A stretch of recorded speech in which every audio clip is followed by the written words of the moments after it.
నా పేరు కృష్ణంరాజు వివిఆర్. ఆంధ్రప్రదేశ్లో వాలంటరీ వ్యవస్థ నిస్సందేహంగా అద్భుతంగా పనిచేస్తుంది.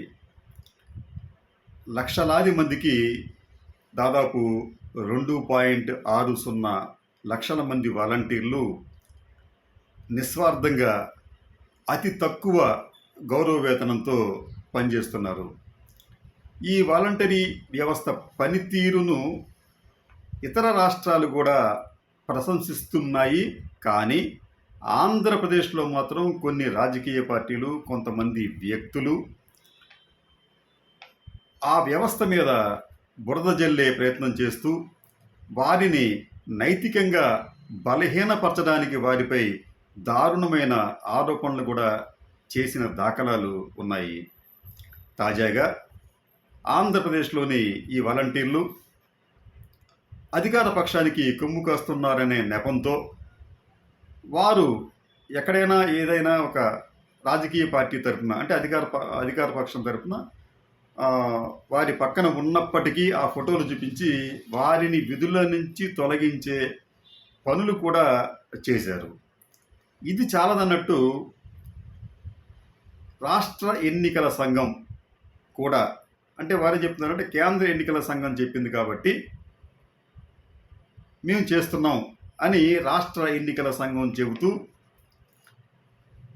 వాలంటీర్లు ఎవరు కూడా తమ వద్ద ట్యాబులు కానీ ఇతర అంటే ప్రభుత్వం ఇచ్చిన పరికరాలను కానీ ఉంచుకోకూడదు, వాటిని వెంటనే స్థానిక అధికారులకు డిపాజిట్ చేయాలి, వారు ఎన్నికల విధుల్లో పాల్గొనకూడదు అని చెప్పడమే కాకుండా మరో దారుణమైన విషయం ఏంటంటే ఈ వాలంటీర్లు ఎవరో కూడా ఈ ఎన్నికల కోడ్ ఉన్నంత వరకు లబ్ధిదారులకు నగదు పంపిణీ చేయకూడదు అని కూడా ఎన్నికల సంఘం ఆదేశించింది.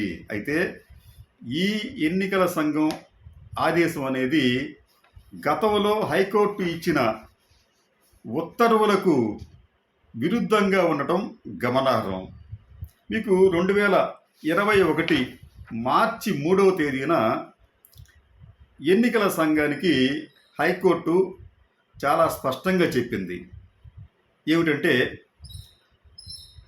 ఈ స్థానిక సంస్థలు ఆ రోజున జరుగుతున్నాయి, ఆ ఎన్నికల సందర్భంగా ఈ వాలంటీర్ల మీద ఆంక్షలు పెడుతూ ఆనాటి ఎన్నికల సంఘం అధికారి నిమ్మగడ్డ రమేష్ కుమార్ గారు ఉత్తర్వులు జారీ చేస్తే ఆ ఉత్తర్వులను సవాల్ చేస్తూ హైకోర్టులో పిటిషన్ దాఖలు చేస్తే ఆ పిటిషన్ మీద హైకోర్టు చాలా స్పష్టంగా ఏం చెప్పిందంటే వారు ప్రజాసేవలో నిమగ్నమై ఉన్నారు, వారి వద్ద ఉన్న పరికరాలనేమీ తీసుకోవద్దు, తీసుకుంటే వారు ఇవ్వవలసిన ఫలితాలు లేకపోతే ఫలాలు ఏవైతే ఉన్నాయో, అంటే పెన్షన్లు కావచ్చు, ఇతరతర కావచ్చు, అవన్నీ ఆగిపోయే ప్రమాదం ఉంటుంది కాబట్టి వాటి మీద మీరు ఆంక్షలు పెట్టద్దు అని చెప్పి హైకోర్టు చాలా స్పష్టంగా రాష్ట్ర ఎన్నికల సంఘానికి చెప్పింది.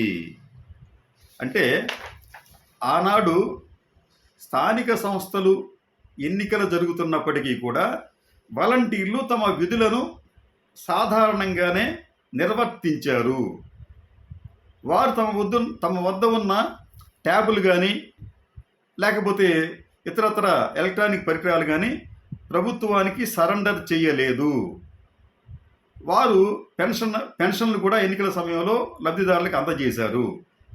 దానికి కారణం ఏంటంటే హైకోర్టు ఆదేశం, వారి మీద ఆంక్షలు ఏమీ పెట్టవద్దని చెప్పి హైకోర్టు ఇచ్చిన ఆదేశాన్ని ఆనాడు ఎన్నికల సంఘం అధికారిగా ఉన్న నిమ్మగడ్డ రమేష్ కుమార్ కూడా అనివార్యంగా అమలు చేయవలసి వచ్చింది.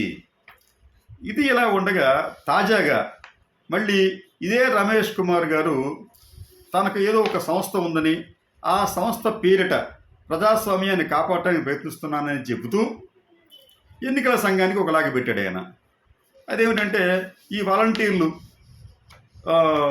లబ్ధి చేకూర్చే, అంటే ప్రజలకు లబ్ధి చేకూర్చే ప్రయత్నంలో భాగంగా ప్రజలను ప్రలోభానికి గురి చేస్తారేమో అన్న అనుమానాన్ని ఆయన వ్యక్తం చేస్తూ ఈ పెన్షన్లు కూడా పంపిణీ చేయకుండా చూడాలి, వారి దగ్గర ఉన్న పరికరాలను స్వాధీనం చేసుకోవాలని చెప్పి ఆయన లేఖ రాస్తే ఎన్నికల సంఘం కూడా వెనక ముందు ఆలోచించకుండా ఆయన చెప్పినట్లుగానే చేసింది. ఇక్కడ ఒక విషయం ఏంటంటే, ఇదే ఎన్నికల సంఘానికి 2021 మార్చి 3వ తేదీన హైకోర్టు ఇచ్చిన ఆదేశాన్ని గమనిస్తే, ఎన్నికల సంఘం ఏం చేసింది? ఆనాడు హైకోర్టు ఇచ్చిన ఆదేశాలను ఈనాడు తుంగలో తొక్కింది. నిజానికి ఈసారి కూడా ఎవరైనా కోర్టుకు వెళితే హైకోర్టు నుంచి అటువంటి ఆదేశాలే వస్తాయి. వాలంటీర్ల మీద ఆంక్ష ఉండకపోవచ్చు. ఆనాడు అంటే 2021లో ఎన్నికల సంఘం అధికారిగా ఉన్న నిమ్మగడ్డ రమేష్ కుమార్ గారు మరో వాక్యం చెప్పారు. అదేమిటంటే, వాలంటీర్లకు ఎన్నికల విధులేమీ అప్పచెప్పకూడదు. ఒక రాష్ట్ర ప్రభుత్వ ఉద్యోగికి ఎటువంటి నిబంధనలు వర్తిస్తాయో ఆ నిబంధనలన్నీ కూడా వాలంటీర్లకు వర్తిస్తాయి అని చెప్పి ఆయన కోర్టుకు చెప్పాడు.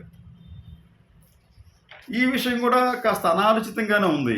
నిజానికి ఏంటంటే, రాష్ట్ర ప్రభుత్వ ఉద్యోగులకు వర్తించే నిబంధనలు వర్తిస్తే రాష్ట్ర ప్రభుత్వ ఉద్యోగులకు ఉండే సదుపాయాలు కూడా వీటికి వర్తించాలి.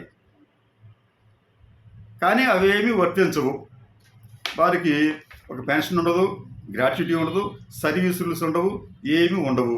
అంతేకాకుండా మీకు దీనికి సంబంధించి ఆంధ్రప్రదేశ్ సివిల్ సర్వీసెస్ 1991, అలాగే Andhra Pradesh state subordinate services rules 1996, ఈ 2 చట్ట నిబంధనలకు సంబంధించి వాలంటీర్లకు ఎటువంటి సంబంధం లేదు. వారికి ఈ రూల్స్ ఏం వర్తించవు. కానీ ఆ రోజు నేను చెప్పానంటే, ప్రభుత్వ ఉద్యోగులకు ఎటువంటి రూల్స్ వర్తిస్తాయో ఎన్నికల సమయంలో అవే రూల్స్ వాలంటీర్లకు వర్తించాలి అని చెప్పి రమేష్ కుమార్ గారు చెప్తారు. అంటే ఇవన్నీ కూడా కాంట్రడిక్షన్స్. మీరు ఒకవైపేమో వారికి ఎటువంటి సదుపాయాలు కల్పించకుండా, వారికి బేసిక్ శాలరీస్ లేకుండా, కనీస వేతనం కూడా వారికి లభించడం లేదు. వారికి ఇస్తుంది కేవలం 5,000 రూపాయలు, అది కూడా గౌరవ వేతనం. ఈ గౌరవ వేతనం ఇస్తూ వారితో ఒక రకంగా చెప్పాలంటే చాకిరీ చేయించుకుంటూ కూడా వారి పట్ల ఇట్లా విషం చెమ్మటం అనేది ఎంతవరకు భావ్యము, ఇది గమనించాలి. ఒక రాజకీయ నాయకుడు పవన్ కళ్యాణ్ గారు అయితే ఏమంటాడంటే, వాళ్ళని దారుణంగా మహిళల అక్రమ రవాణాలో వారికి పాత్ర ఉందని చెప్పి అంటాడు.